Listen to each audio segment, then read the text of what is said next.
안녕하십니까 수험생 여러분. 저번 시간에 이어서 29의 46번부터 보겠습니다. 갑은 자신의 X토지를 매도하기 위해 을에게 대리권을 수여했다. 이미 대리다. 이미 대리입니다. 을은 갑을 이해한 것임을 표시하고 대리행위가 본인에게 효과가 기속되기 위해서는 대리권이 존재하고 대리권의 범위 내에서 본인을 위한 것은 현명주의죠. 그걸 말한 겁니다. X토지에 대해서 병과 매매계약을 체결했다. 그러면 가, 을, 병. 우리는 항상 본인, 상대방, 대리인인데 지금 이미 대리인입니다. 자, 다음 설명주 틀린 것은 을은 대리인은 특별한 사정이 없는 병으로부터 매매계약에 따른 중도금이나 잔금을 수령할 수 있다. 매매계약 체결 권한에는 중도금이나 잔금 수령 권한이 있다.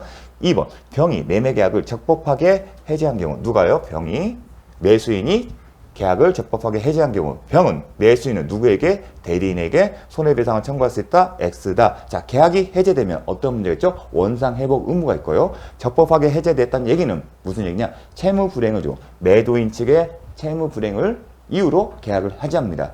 따라서 계약이 해제되면 원상회복 의무와 그리고 손해배상 청구할 수 있는데 특별한 사정이 없는 원상회복 의무나 손해배상 청구는 누구와 문제? 계약 당사자의 문제입니다.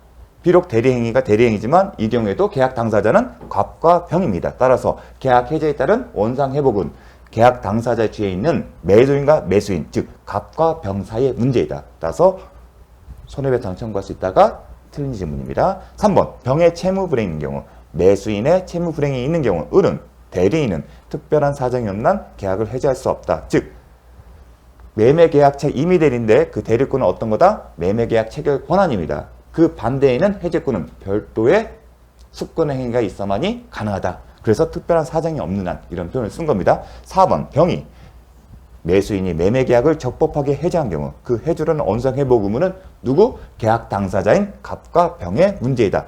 갑과 병이 부담한다. 매도인과 매수인이 부담한다. 여기에 을이 부담한다 하게 되면 틀리게 됐죠. 5번 만약 갑이 매도인이 매매계약의 체결과 이행에 관하여 포괄적인 대리권을 수여 대리권의 범위예요. 뭐에 대해서? 이행에 관하여서 매매 체결뿐만 아니라 이행. 무슨 이행이죠? 매매 대금을 언제 지급하냐. 그 이행입니다. 거기에 관해서 포괄적으로 줬다는 얘기는 이행 시점은 언제 계약금을 주고 언제 중도금을 주고 언제 잔금을 주느냐에 대해서 네가 알아서 해. 그 의미인 겁니다. 이 경우에는 대리인은 특별한 사정이 없는 약정된 매매 대금 지급 기일을 연계해줄 권리다. 당연히 포함이 되겠죠. 포괄이라는 의미의 겁니다. 네가 알아서 정해. 그 얘기는 언제 매수인이 매도인에게 매매대금 지급하냐 그 이행기를 정하는 것뿐만 아니라 한번 정해진 이행기를 연계해주는 권한도 포함됐다. 그 얘기인 겁니다. 47번 법률행위의 대리에 관한 설명으로 틀린 것은 이미 대리는 원칙적으로 복인권이 없다. 맞는 질문입니다. 복인권 없고 예외적으로 있다. 2번 복대리는 그 권한 내에서 누굴 대리한다? 대리인이 아니라 본인을 대리한다. 3번 대리인 다수인 경우에는 원칙적으로 각자 대리다. 대리권의 범위를 정하지 않은 경우 대리인은 보존 행위를 할 수 있다. 자, 대리권의 범위는 이미 대리면 대리권 수여하는 사람이 이거 할 수 있어 정하는 건데 그러한 정함이 없다 하더라도 민법에 보충 규정이 있어서 뭘 할 수 있다? 보존 행위와 그리고 이용 계량 행위, 즉 관리 행위를 할 수 있다. 처분 행위는 못한다. 참고로 퀴즈, 보존 행위만을 할 수 있다. 요거는 어떻게 된다? 틀린 질문이다. 왜냐하면 관리 행위도 할 수 있기 때문에. 5번 제한 능력자인 대리인이 법정 대리인의 동의 없이 대리 행위를 하더라도 법정 대리인은 그 대리 행위를 취소할 수 없다. 맞는 질문입니다. 자, 114조에 대리인은 행위 능력자임을 요하지 않습니다. 그 의미가 뭐죠? 대리 행위가 대리인의 제한 능력을 이유로 해서 취소될 수 없다는 의미다. 자, 법정 대리인은 원칙적으로 자기 책임하에 복인권이 있다. 그럼 예외적으로 어떠한 경우에 이미 대리는 복인권 있죠? 본인의 동의가 있는 경우죠. 그리고 부득이한 사정이 있는 경우에 그거 잘 기억해 주십시오. 지금 나오는 질문들은 가장 기본적이고 자주 출제되는 질문입니다. 48번 법률행위의 무효에 관한 설명으로 틀린 것은 불공정한 법률행위로서 무효인 경우 무효행위 전환 범위에 적용될 수 있다. 토지거래 허가 구역 내의 토지 매매 계약은 관할관청의 불허가 처분이 있으면 자, 아직 허가 받기 전에는 유동적 무효인데 언제 확정적으로 무효가 되는지 그걸 묻는 겁니다. 관할 권청에 불허가 처분이 있으면 확정적으로 무효가 된다. 3번 매도인이 통정한 허위의 매매를 추인한 경우 다른 약정이 없으면 계약을 체결한 때로부터 유효로 본다. 그렇지 않다. 자, 추인하게 되면 크게 139조와 그리고 뭘 구분했죠? 유동적 무효 상태를 추인함으로써 소급하는 경우 그걸 구분했죠. 자, 여기 많이 헷갈리는데 항상 무효가 되면 확정적 무효를 생각하시고요. 이게 여기서 추인이 나오면 이거는 139조의 문제입니다.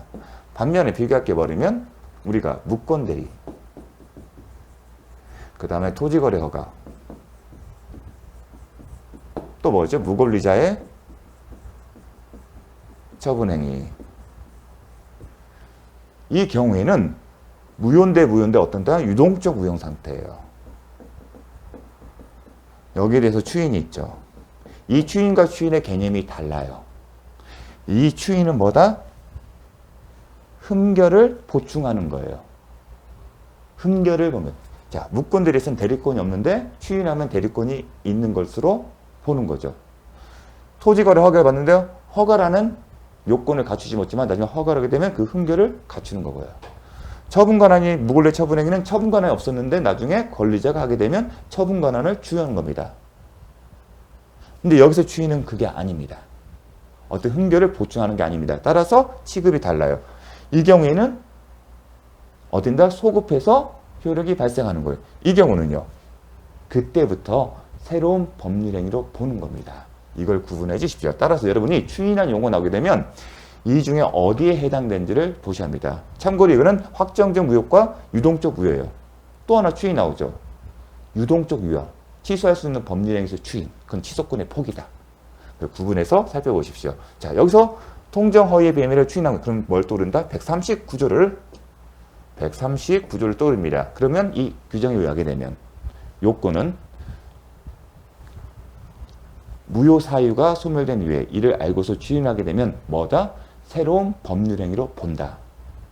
그래서 원칙적 소급허가 없는데 별도로 소급의 의사를 약정하게 한 경우에는 효력이 있다. 그렇게 외우셔야 합니다. 그래서 다른 약정이 없으면 원칙적으로 새로운 법률행위를 봅니다. 그게 원칙적인 모습이고 다른 약정이 있어야만이 소급해서 유효가 된다는 거. 자, 통정허위 별시는 확정적 무효다. 그러면 130 추인은 139조 무효행위 추인의 문제다. 추인해도 효력이 생기지 않습니다. 그러니까 유동적 무효과 혼동하시면 안 됩니다. 유동적 무효의 추인은 뭐다? 흠결된 권한을 보충해 주는 거예요. 하지만 당사자가 139조 무효행위 추인은 추인해도 효력이 생기지 않는다. 그게 유동적 무효의 차이점입니다. 그러나 알고서 무효 말고서 추인한 때 여기에 쓰진 않았지만 무효 사유가 소멸된 이후에 새로운 법률행위를 본다. 원칙적으로 소급하지 않으나 예외적으로 약정이 있는 경우 소급효가 인정될 수 있다. 이렇게 잘 기억을 해주십시오. 비교해서 무권대리 추인이나 취소할 수 있는 법률행위 추인, 무권리자의 처분행위 추인과 같은 법률행위의 흠을 치유하는 일방적 의사표시와는 다르다. 잘 구분해 주십시오. 자, 4번. 이미 매도된 부동산에 관하여 매도인의 채권자가 매도인의 배임행위에 적금 가담하였다. 이게 떠올라야죠. 이중매매. 그 경우에는 저당권, 이 경우에는 이중매매지만 뭘 설정하죠? 저당권 설정. 이 경우에도 이중매매 법리가 그대로 적용된다. 무효이다. 5번. 토지거래 허가 구역 내 토지거래 계약이 확정적으로 무효가 됐다. 그 계약이 무효로 되는데 책임 사유가 있는 자도 무효를 주장할 수 있다. 무효 주장은 원칙적으로 누구든지 할 수 있습니다. 무효면. 다만 상대적 무효가 있죠. 선의3자에게 대항하지 못한다는 규정들. 어디 있죠? 108조, 109조, 110조. 무효인데, 108조죠? 108조인데 무효예요. 원칙적으로 다 주장할 수 있는데 선의3자에게는 대항하지 못한다는 얘기 뭐예요? 그 사람에 대해서는 무효를 주장할 수 없다. 근데 그런 규정이 없으면 무효는 누구든지 주장할 수 있는 겁니다. 자, 49번. 취소권은 법률 행위를 한 날로부터 추인할 수 있는 날부터 이 기간을 묻는 지문은 취소권과 관련된 거예요. 대표적인데 그런데 법조문과 순서를 바꿔놨어요.